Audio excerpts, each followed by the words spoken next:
seberapa sering kemudian aktivitas membaca itu ditunjukkan atau kemudian ditularkan oleh ayah dan ibu? Wah, susah itu. Apa Tadi ya? katanya membahas baca. Kalau saya sendiri sih jujur aja orangnya apa ya, nggak suka baca. Iya. Kok polos banget? Pencitraan dikit dong Mas.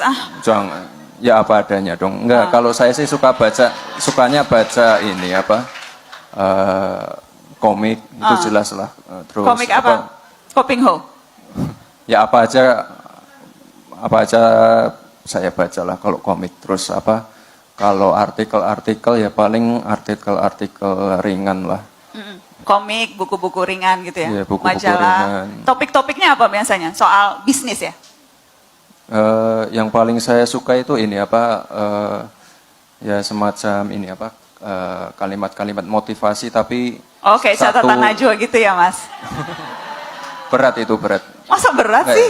yang saya baca tuh biasanya buku-buku kecil, saya bacanya random. Nah saya ingin tahu kalau bapak dan ibu itu kalau di rumah kebiasaan membaca itu ditularkan juga atau lebih terserah anak-anak begitu? Kalau di rumah sih terserah anak-anak ya. Jadi kok sebenarnya budaya baca buku di rumah saya nggak ada. Apa yang seharusnya kami dengar? Ibu silakan. Bapak Ibu, yang penting Bapak Ibu sehat semua. Pilihan beda boleh, yang penting Bapak Ibu rukun semua, sehat semua ya. Terima kasih. Wassalamualaikum warahmatullahi wabarakatuh. Segitu aja Mas Gibran, jauh-jauh dari Solo. Ke Jakarta nanti siapa yang duluan diketemuin Mas Gibran? Ketika sampai di Jakarta nanti agendanya apa duluan? Ketemu Pak Jokowi dulu kan? Enggak sih, saya mau mandi dulu di hotel ya. Kita ingin jadi pendengar aja, kalian ngasih masukan, kita pokoknya santai aja. Jam 9 pulang ya, saya mau tidur ya. Makasih ya, terima kasih. Nanti kalau sudah menikah, sudah hamil, harus dicek iodium, asam sulfat ini memenuhi enggak. Nanti kalau sudah melahirkan, anaknya harus dicek juga. Apa rencananya Mas untuk menstabilkan harga ini? Temen ya? Enggak, akhir tahun kan memang harganya lagi naik semua nih Bu ya. Insya Allah awal tahun udah stabil ya. Nah, ini dari sisi konsumen ini. Ya Pak. Buktinya sudah ada. Misalnya pada Paralimpiade Paris tahun ini, Indonesia berhasil membawa 14 medali terbanyak sejak 1976. Yang saya hormati tokoh-tokoh, para tokoh agama, para kiai, para ibu nyai yang hadir pada pagi hari ini. Yang saya hormati tokoh-tokoh, para tokoh agama, para kiai, para ibu nyai yang hadir pada pagi hari ini. Harapannya Mas Gibran dan Pak Wamen sebagai user, sebagai Olimpian ini yang ditunggu-tunggu. Gimana caranya supaya produk UMKM saya bisa go Power Ranger tuh? Go internasional. Go internasional. Ya go internasional. Gampang banget caranya. Ini misalnya Pak RT, ya, warganya diwajibkan untuk membeli produk lokal. Sesimpel itu. Lagi bersama saya di channel video ini. Nah, kali ini kita melihat cuplikan video yang begitu sangat menarik tentang bagaimana pembicaraan Gibran yang sangat begitu lucu. Nah, memang jawaban Gibran lucu, padahal orang cerdas itu kebanyakan senang membaca. Setuju para pemuda tampil ke depan, tapi yang cerdas, yang membanggakan, bukan seperti ini yang memalukan. Ini salah siapa? Kok bisa begini negeri tercinta kita? Akibat kurang senang membaca akhirnya terjadi para-para. Kok masih ada fans banget sama orang gini ya? Masalah, biasanya orang tidak senang baca pasti bodoh. Tapi bangsa Indonesia punya wakil presiden seperti ini, berarti tinggal nunggu kehancuran saja. Apa tidak ada orang lain selain Gibran ini? Waduh, tidak layak menjadi wapres, memalukan, malu pada bangsa kita nanti. Bahkan di mata dunia ini harus diganti malu-malu. Inilah kualitas pilihan 58% yang bermental bansos dan sembako. Yang model beginikah yang harus diandalkan sebagai generasi andalan Indonesia di mata dunia? Pret bikin malu saja. Yang milih mungkin gak butuh orang pintar kok, yang penting populer. Padahal ada pilihan profesor, semoga kedepannya tidak malu-maluin lagi. Aduh, punya wapres seperti ini, negara mau dibawa kemana? Wawasan ilmu pengetahuan saja minim, gimana mau mikirkan program kerja ke depan? Jadi wapres karena bapaknya ngeluarin bansos pakai uang APBN atau uang negara, dibikin pencitraan rakyat, dibodohin. Wapres ini benar-benar palsu. Suatu saat masuk kampus berdebat dengan mahasiswa paling nangis. Semakin hari semakin kebuka kapasitas wakil presiden kita. Nasib sudah menjadi bubur, semoga Prabowo selalu sehat dan bisa menuntaskan masa jabatannya. Gak suka baca berarti sangat diragukan kelulusannya. Baru dengar penjabat pidato para ibu nyai.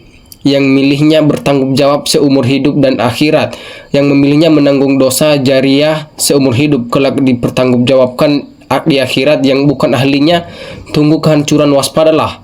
Untuk para pendukung dan para penyanjung Gibran, tolong diusulkan adanya penambahan wakil presiden, yaitu Wapres 1 dan Wapres 2. Semoga para pendukungnya menindaklanjuti kepada Pak Wawo.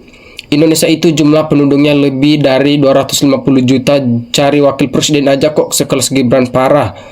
Nah, banyak orang cerdas, banyak orang berilmu, kenapa pemimpin nomor 2 kita begitu? Mau dibawa kemana negeri kita ini?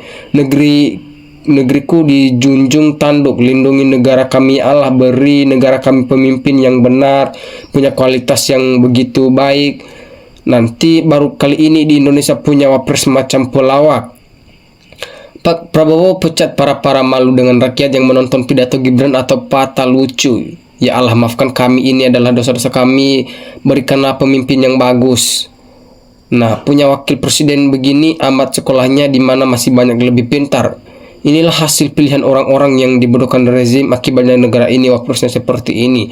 Pantes kalau ngomong ngelawak mulu, bacanya komik. Sukaannya baca komik itu ada masanya. Di zaman kelas 4 SD bocah begini jadi wapres, di mana harga diri bangsa? Mungkin Gibran sekolah di kandang ayam, nggak ngalamin baca komik saat SD. Nah, buku ini adalah gudang ilmu. Jika orang malas membaca berarti kropos pengetahuan umumnya kosong. Calon penjabat itu harus rajin baca, nonton berita, tambah lagi ilmu pengetahuan umum. Lain kali kalau kita cerdas sekali dengar udah nangkap. Sebodoh-bodoh orang kalau sering baca bisa jadi pintar. Wapres jadi-jadian yang begitulah kerjanya, cuman bikin malu rakyat. Nah, waduh, makin kesana makin wapres kita malah nambah nggak nyambung kalau ditanya. Ya ampun. Wahai rekan-rekan 58%, inilah wapres pilihan kalian. Nah, niscaya kalian nanti di yaumil kiamah atau diminta pertanggungjawabkan karena telah memilih seseorang untuk jadi penjabat teras nomor 2 di negeri ini, padahal kalian sudah tahu kualitasnya. Parah banget juga Indonesia dipimpin orang seperti ini, padahal di Indonesia banyak orang yang cerdas dan berkualitas. Parah sekali banget wakil presiden Republik Indonesia modelnya kayak begini. Orang-orang pintar dan para tokoh yang mumpuni biasanya mereka pasti punya hobi membaca alias kutu buku. Ya, wawasan ilmu dan bahasanya sangat cetek sehingga sulit berbahasa yang baik dan benar. Hasil pemilu dengan dana 72 tahun ditambah bansos dari APBN, apakah kaum 58% merasa malu menyaksikan wakil presidennya itu? Nama raka bumi raka membawa bencana dan melapetaka CM rakyat tidak sadar jika banyak bencana alam Jokowi bangsa, biar raka bumi raka belusuk ke korban bagi bansos. Nah, negara rugi bayar gaji kalau kualitas seperti ini. Mas sebaiknya mundur supaya negara bisa maju lebih cepat. Kalau seperti ini maka negara kita tidak pernah akan maju kalau seperti ini wakilnya. Yang salah rakyat memilih, kurang cerdas, kebanyakan dijanjikan bansos. Pilpres habisin duit banyak tapi dapatnya wapres model beginian. Pemilu biaya mahal, dapat pemimpin kualitas di bawah rata-rata. Kalau suatu bangsa dipimpin oleh orang yang bukan ahlinya, maka tunggulah kehancuran bangsa kita akan segera. Lihat, kemana ini pemajunya ya? Kok belum ada yang nongol? Tapi kalau saya yang paling nggak suka baca akun Fufufafa karena isinya seru banget. Manusia terpintar di Indonesia adalah pantasan bisa jadi wapres. Dia bisa berada di puncak karena orda berkat paman dan papa tercinta. Membaca di keluarga Fufu Fafa para semua tidak dibudayakan, tapi tipu menipu rekayasa pencitraan sangat dipegang teguh. Bisa nggak Pak Prabowo pecat Fufu Fafa sebelum datangnya kehancuran dan menjadi ejekan bangsa-bangsa di dunia. Dimanapun negara maupun orang harus senang baca supaya lebih pintar, banyak pengetahuan di negara kita. Nah, kayak seperti ini ya, ini bisa kita ketawa saja. Pantasnya Fufu Fafa ini jadi pelawak Sri Mulat baru pas. Padahal membaca menambah pengetahuan. Begitulah pilihan hasil bansos. Kenapa kita harus menunggu lama teman-teman untuk mengganti Wapres Gibran? Mas Gibran, apa dampaknya kalau ibu hamil kekurangan asam sulfat? Serius nanya. Selama Indonesia merdeka baru punya wakil presiden jadi bahan ejekan selama menjabat. Kasihan Indonesia berduka punya capres seperti ini teman-teman. Nah, sini juga disampaikan dosa apakah bangsa Indonesia sehingga diberi pemimpin yang tidak layak untuk dijadikan tauladan anak bangsa. Nah, dia memilih demi bansos. Kelihatan Gibran memang tidak pandai. Semoga negara ini terselamatkan dari koruptor-koruptor yang memang tidak berperilaku seperti kebenaran yang sudah terjadi di negara kita saat ini. Nah, mainnya saja Tamiya, mobil-mobilan dan pelorotan di kolam renang bos.